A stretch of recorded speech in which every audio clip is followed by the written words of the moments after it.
कारण मला ठाव आहे की मी तुळसाचं लगीन नाही बघू शकणार. कमीत कमी मंजुळाचं तरी बघू द्या. तू सारखं सारखं मरायच्या गोष्टी का करतीस? असं नाही होत की माणूस मरायची खुणकाट बांधतो आणि माणूस मरतो. माझ्या डोक्यात कळा यायला लागल्या ना, कपार येडी पिशी होते म्या. असं वाटतं की आता जीव जाईल माझा. हाऊस नाही मला मरायची आणि मरायच्या गोष्टी करण्याची. पर आता यो त्रास लईच वाढत चाललाय. माझं डोकेदुखी काही थांबे ना.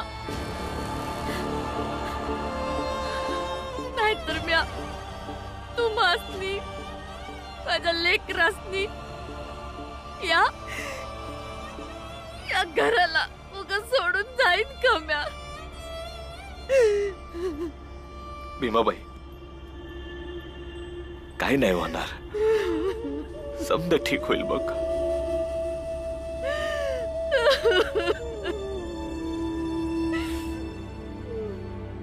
आई, बाबा, बाबा.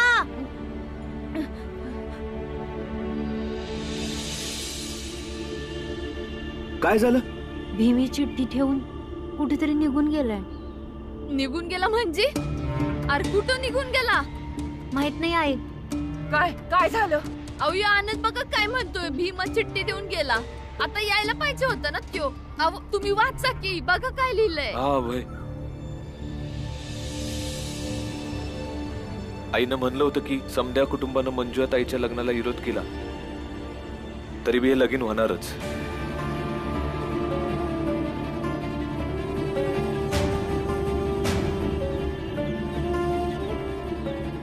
पर म्या या लग्नाला विरोध करत असून या लग्नात म्या सामील होणार नाही. नाहीतर माझं शिक्षण, मंजुळा ताईवरचं प्रेम, तुमचे संस्कार, अन्यायाच्या विरोधात आवाज उठवला पाहिजे. समजा चुकीचं होईल.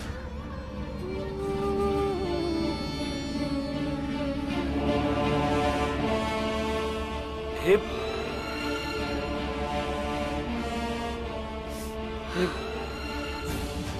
भीमा, वहिनी, भीमा, भीम, भीम.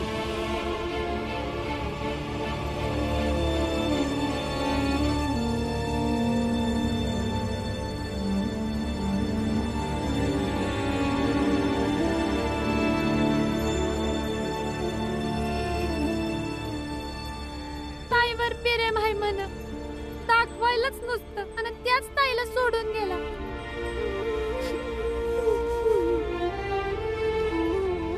नेहमी आपली मनमानी करतोय.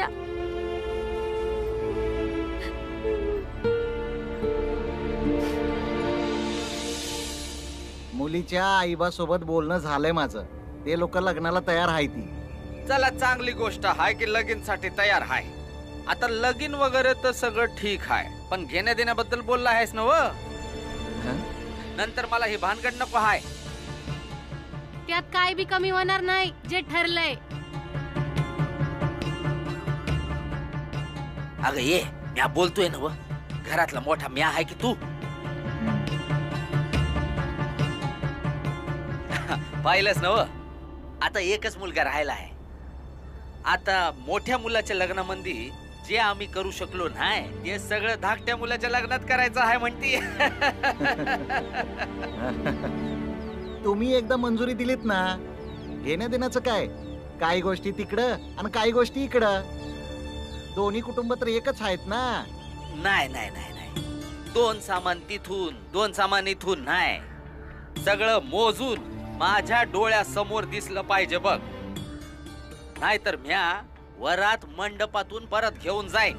तुम्ही त्याची जरा बी काळजी करू नका. सगळं काही तुमच्या म्हणण्यानुसार होईल. तुम्ही फक्त दिवस आणि तारीख नक्की करा. हा तर मग उद्या बघण्याचा कार्यक्रम होऊन जाऊ दे. आणि बघितल्यानंतर लग्नाच्या तारखा बी काढू आपण. ठीक आहे, चालतंय. मग मी जाऊन समजा सांगतो. येऊ मग. राम राम. या तुझ्या धाकट्या मुलाचं बी लगीन पक्क झालं. आता तयारीला लागा. एकदा भाऊजींची मर्जी विचारली असती तर. काय विचारायचं आणि का म्हणून विचारायचं? आम्ही आई बाप आहेत त्याच्या भल्याचा विचार करू. तुझ्या संग लगीन करायच्या आधी थोरल्याला विचारलं असतं ना तर तुझं हे थोबाड बघून त्यानं नकारच दिला असता. अगदी बरोबर. घेणं देणं अन विचार सारखे असले ना की तिथंच लगीन ठरलं समजा. शेठजी बाहेर येवा. बाहेर येवा आणि तुमच्या ध्रुवची शुद्धी करून घ्यावा. तुम्हाला काय वाटलं की तुम्ही असं घरामध्ये लपून आणि दडून बसाल तर तुमच्या पोराची शुद्धी करायचा विचार तुमच्या समाजाची लोक डोक्यातनं काढून टाकतील? नाही, यो तर भरम आहे तुमचा.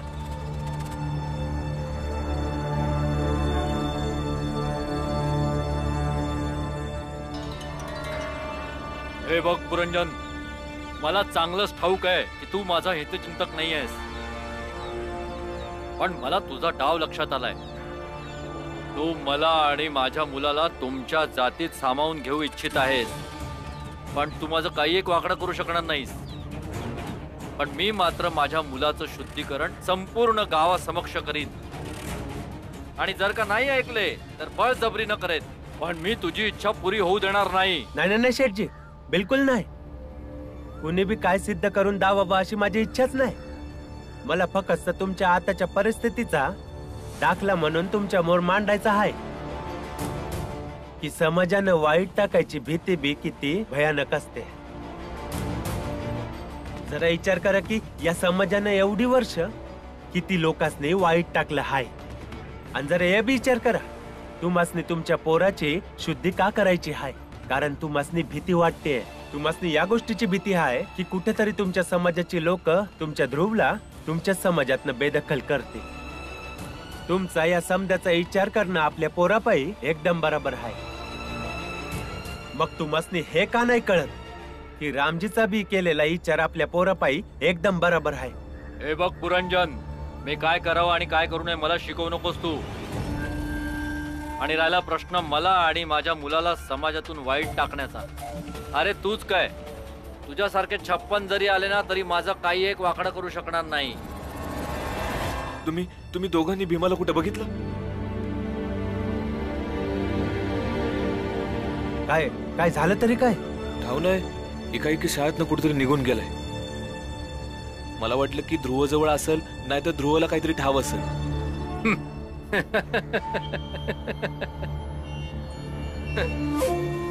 तो जर माझ्या ध्रुवजवळ आला असता तर मी नक्कीच त्याचे हातपाय तोडले असते. पुरंजन, इकडे तर आला नव्ह ना? नाही नाही, इथे नाही आला. रामजी,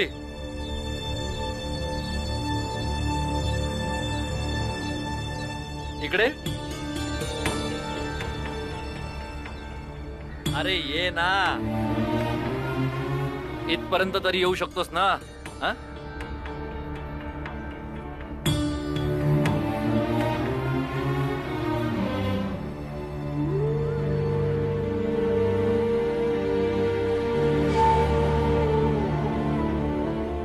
रामजी, मला एक सांग बरं, तुझ्या घराण्याला काही त्रास आहे का?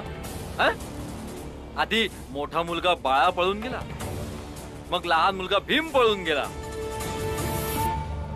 काळजी घे, नाहीतर तुझ्या मुली पण पळून जातील बरं का.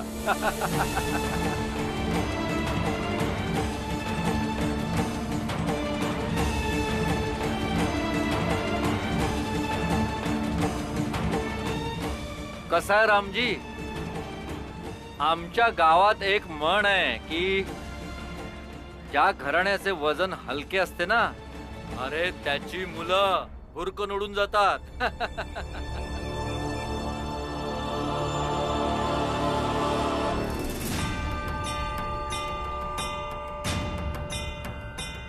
सावकार, माझा बा सैन्यात मोठ्या पदावर, माझा सासरा सैन्यात मोठ्या पदावर, आणि म्या सौता निवृत्त सुभेदार रामजी सकपाळ,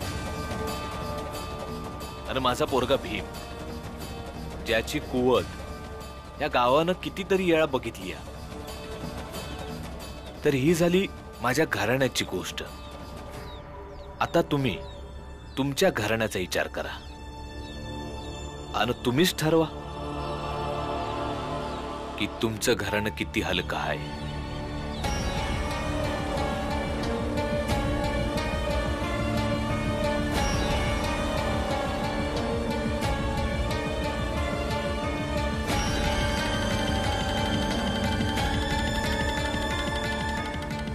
काय झालं शेठजी?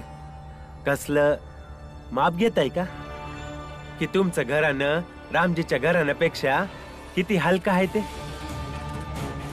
मापा मापा, आरामात मापा. मी चलतो.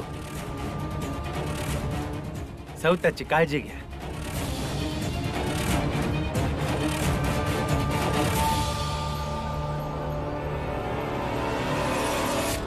ताई काय म्हणावं या पोराला? घावला काय? सांगा की घावला का? मी स्टेशनात जाऊन बघते. आगगाडीतून गेला असेल तर गावल मला. मी येते. अरे तू त्याला कुठं शोधणार आहेस? कुणास ठाऊक कुठं निघून गेलाय. आसपास कुठंच दिसत नाही. मी जाईन. मी हुडकून आणेन. जिथं जिथं आगगाडी जाते मी तिथं समदीकडे जाऊन बघत. मी घेऊन येते भीमाला. नको करूस भीमाबाई. असा अंदाज नसताना कुठं हुडकणार आहेस त्याला? आओ आओ ताई सांगा की हसती. सांगा ना यानं हुडकून आणाला भीमाला. आओ जावा की. मी कशी राहू भीमा बघत.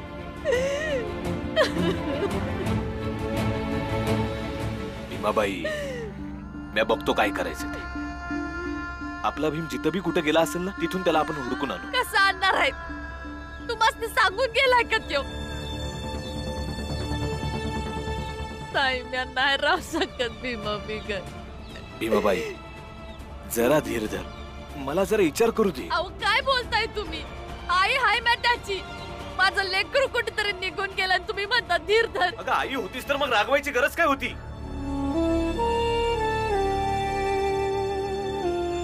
जेव्हा तो म्हणत होता मंजुळाचं लगीन नाही करायचं आहे तेव्हा मग त्याला असं कठोर उत्तर द्यायची काय गरज होती? तुला तर ठाव आहे ना आपला भीम किती भाऊक आणि हट्टी आहे ते. मग तू असं बोलायला नाही पाहिजे होतस. साधं एवढं बी समजत नाही होय. हे बघ जरा तू शांत हो. मला विचार करू दे. बघतो काय करायचं ते. तुम्ही दोघं वाद घालणं सोडा आणि भीमाला शोधा आधी. अरे तुम्ही समजा इथं. चला बरंच झालं. म्या लग्नाची बोलणी करून आलोय.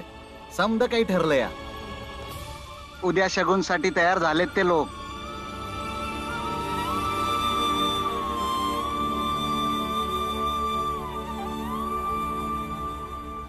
जावई बापू सध्याला हे लगीन थांबूया. नंतर बघूया ना कधी आणि कसं करायचंय ते. का काय झालं?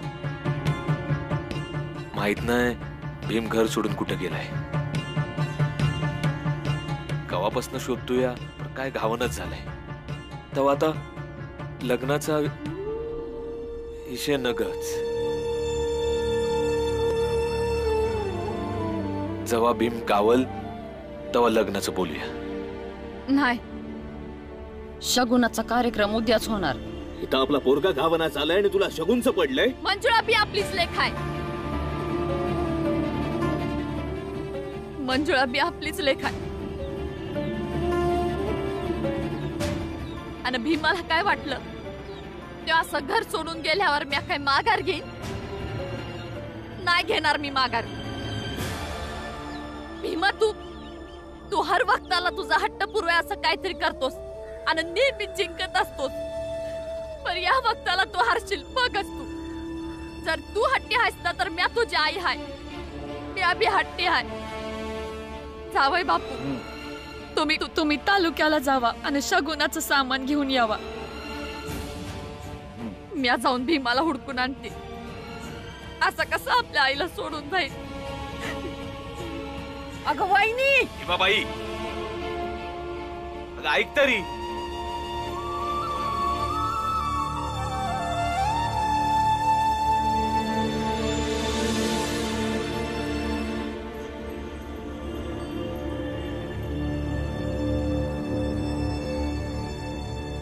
हा बोला. तर कसं झालं आजचं काम? नव्या वाहनाच्या 4 जोडी इकल्यात. दुकान उघडं ठेवून झोपला होतास का र? नाही बाबा, तसं काय नाहीये. मी दिवसभर दुकानात बसूनच होतो की. 2 जुनी जोड इकली गेली आणि 12 माणसं आले होते आपली जोड शिवायला. गिराईक जाणार नाही ह्याची काळजी घ्या. ठीक आहे? होय बाबा. आणि ऐका, तुझं लगीन ठरवलं हाय म्या. उद्या बघण्याचा कार्यक्रम हाय. दुपारच्याला लवकर घरला ये. ठीक आहे? बाबा तुम्ही काळजीच करू नका, मी याला घेऊन येईन. तुझं लगीन आहे, दुकानाकडे लक्ष दे. तो एकला येईल. जा आतमंदी आणि हात पाय धु. तू थांब र, हे समजा घेऊन जा. होय.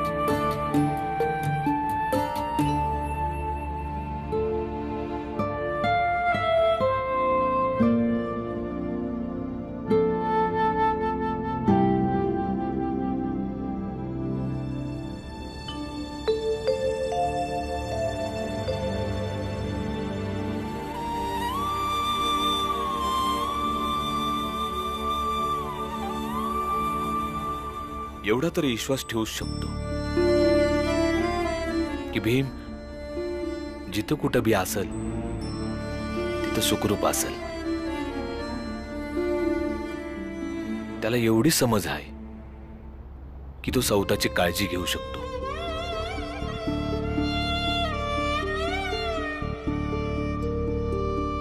आणि आपण समधी लोक त्याला हुडकतोय ना, घावलच की. तेव्हा समद्यांनी आता विश्रांती घ्या. आणि इथं असं नुसतं बसून भीम नाही यायचा. बरोबर बोलतोयस. चला पोरांनो, चला झोपायला चला. वहिताई, आधी मंजुळाला नीट झोपवा. तिची झोप नाही झाली तर तिचे डोळे सुजलेले दिसतील. सकाळी तिला तयार पण करायचंय ना.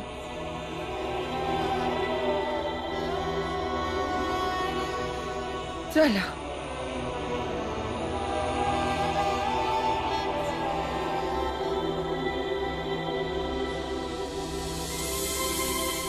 तुम्ही दोघं पण जाऊन झोपा जा. आणि तू? मी इथं थोडा वेळ बसन.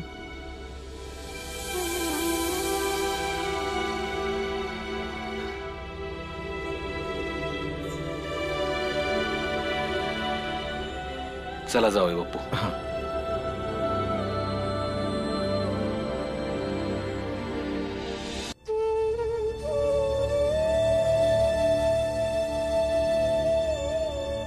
आम्हासनी कंचा बी वकिलाला भेटायचं नाही, कंचा बी खटला लाडायचा नाही, समजलं? आई, म्या माझ्या बाबाला सोडवायला लढणार, कोणामोर भीक नाही मागणार. हे बघ भीमा, अजून तू एवढा मोठा झाला नाहीस की घरातल्या जरुरी गोष्टींचा फैसला तुला विचारून करू. पण जिचं लगीन आहे तिचं मत तरी विचारत घेतलं पाहिजे ना. पर म्या या लग्नाला विरोध करत असून या लग्नात मी सामील होणार नाही. नाहीतर माझं शिक्षण, मंजुळा ताईवरचं प्रेम, तुमचे संस्कार, अन्यायाच्या विरोधात आवाज उठवला पाहिजे. समद चुकीचं ठरल. भीमा बाळा, जगातली कोणतीच शाळा यो फरक शिकवत नाही की बराबर फैसला घेणं वेगळं आहे आणि योग्य फैसला घेणं वेगळी गोष्ट आहे. आणि ही गोष्ट वय, अनुभव आणि एकाच टायमाला शेकडो जिम्मेदारांचा भार सोसल्यावरच माणूस शिकत असतो. वय भीमा, आज तू बराबर आहेस, तर माझा फैसला योग्य आहे. आणि मला ठाव आहे की एक ना एक दिवस तुला समज कळल.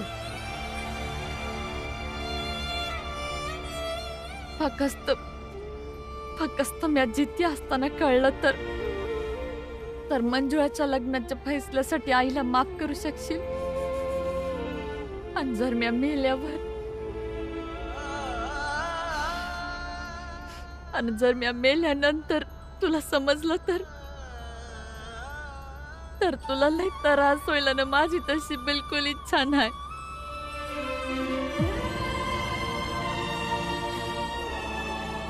भीमा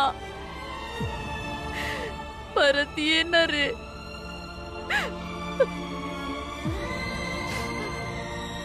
अरे ये की